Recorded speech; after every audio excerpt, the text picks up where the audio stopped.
दोस्तों, क्या हालचाल और कैसे हो आप सभी। आशा करता हूं कि आप सभी लोग अच्छे होंगे और बोर्ड एग्जाम की तैयारी आप सभी लोग अच्छे से कर रहे होंगे। तो यहाँ पर क्लास 10th के चैप्टर 13 पृष्ठीय क्षेत्रफल और आयतन से एक यहाँ पर सवाल लिखा हुआ है। दोस्तों, सवाल क्या है पहले पढ़ते हैं। लिखा हुआ है, एक लंबवृत्तीय शंकु की तिर्यक ऊंचाई 13 सेमी तथा संपूर्ण पृष्ठ 90 पाई सेमी स्क्वायर है। इसके आधार की त्रिज्या ज्ञात कीजिए।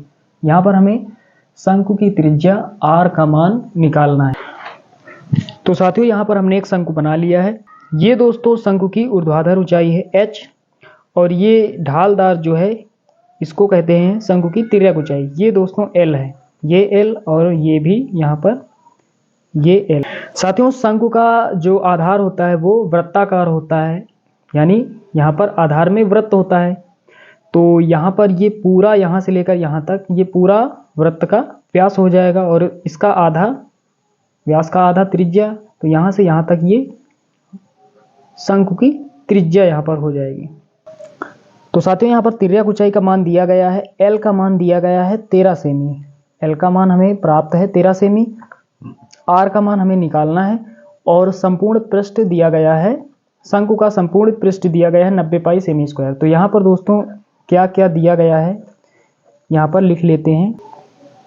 तो यहाँ पर तिर्यक ऊंचाई L का मान दिया गया है 13 सेमी।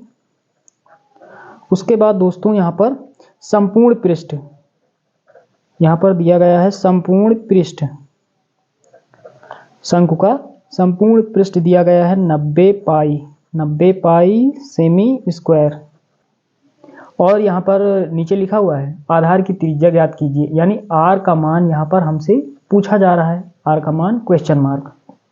तो यहाँ तक आपको समझ में आ गया होगा। तो हमें पता है कि जो शंकु का संपूर्ण पृष्ठ होता है वो किसके बराबर होता है। तो साथियों, शंकु, ये पूरा शंकु है, इसका संपूर्ण पृष्ठ यानी पूरा पृष्ठ यहाँ से लेकर यहाँ तक ये पूरा पृष्ठ किसके बराबर होगा।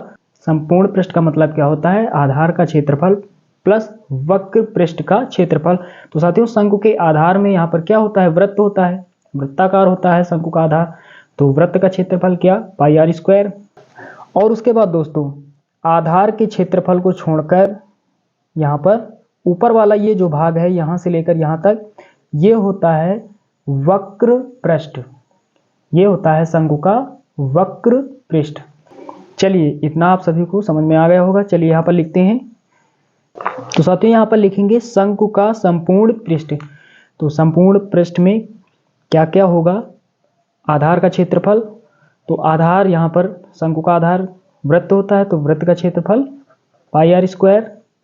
उसके बाद प्लस ऊपर का ये ऊपर वाला भाग यानी वक्र पृष्ठ, शंकु का वक्र पृष्ठ क्या होता है, पाई r l।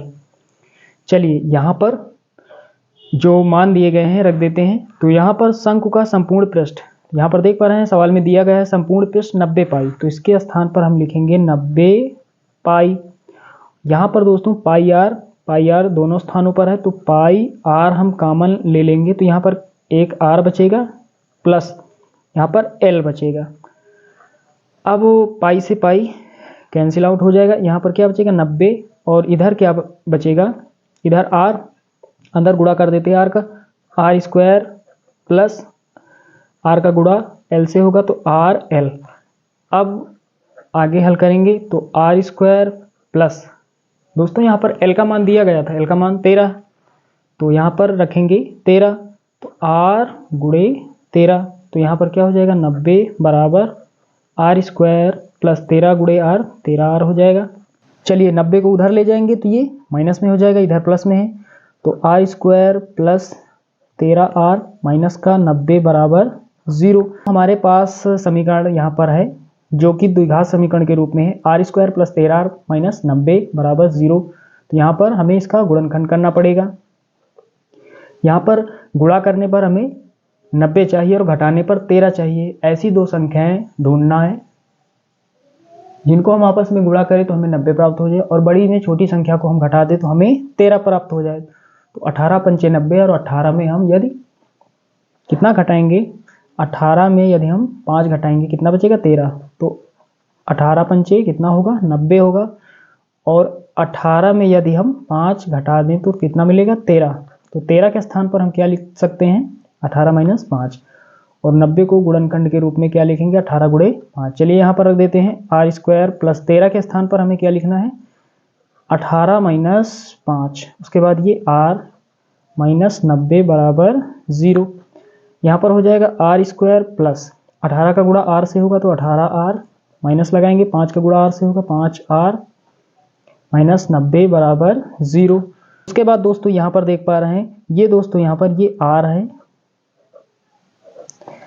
यहाँ पर देख पा रहे हैं आर यहाँ है आर यहाँ, आर कॉमन ले लेंगे तो यहाँ पर क्या बचेगा आर प्लस यहाँ पर क्या बचेगा 18 माइनस यहाँ माइनस कॉमन लेंगे। 90 को गुणनखंड के रूप में क्या लिखेंगे 18 गुणे 5, तो 5 यहाँ है 5 यहाँ, चलिए 5 कॉमन ले लिया हमने, तो यहाँ पर क्या बचा आर, माइनस था कॉमन लिया तो प्लस बचा, और हमने यहाँ पर 5 कॉमन लिया 18 हमारे पास बचेगा और बराबर 0।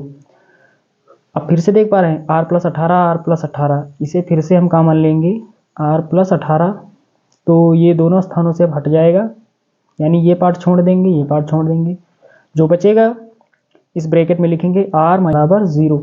दोनों मान जो है वो 0 के इक्वल हैं, तो दोनों को हल करते हैं। आर प्लस 18 बराबर 0, आर बराबर ये प्लस में है बराबर के उस तरफ ये माइनस में हो जाएगा 18।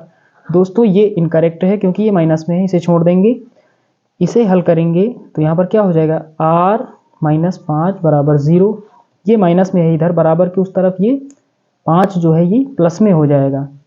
तो दोस्तों आर का मान यहाँ पर निकल कर आ चुका है। आर क्या है दोस्तों, ये आर जो है वो लंबवृत्तीय शंकु की त्रिज्या है, तो त्रिज्या का मान 5 सेमी हो जाएगा।